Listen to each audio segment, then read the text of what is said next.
2 minutes pour comprendre aujourd'hui la thyroïdite du postpartum. Alors en français, qu'est-ce que ça veut dire? C'est la question que je vais poser au docteur Emmanuel Le Cornet-Socol. Vous êtes auteur de Et si c'était hormonal?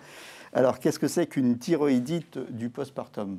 C'est une inflammation de la thyroïde, la petite glande qui est à la base du cou, dans les mois qui suivent l'accouchement. Alors la thyroïde, elle a un rôle très important pendant la grossesse et après l'accouchement, du coup, elle peut avoir des difficultés à fonctionner normalement. Et parfois, elle peut se mettre à hyper-fonctionner. Ça peut survenir entre 1 mois et 1 an après l'accouchement. Et quand elle se met à hyper-fonctionner, eh bien, qu'est-ce qui se passe? On devient très irritable, on tremble, on a des palpitations, on est très fatigué. Et puis après cette période comme ça d'hyperactivité, au contraire, la thyroïde, elle va se retrouver sonnée, elle va s'arrêter de fonctionner. Donc là, au contraire, ça va être l'hypothyroïdie, avec toujours de la fatigue, mais cette fois-ci un besoin de dormir beaucoup, de la dépression, une prise de poids. Souvent, c'est méconnu ces symptômes parce qu'on vient d'avoir un bébé, on a accouché, on est fatigué et on se dit c'est normal.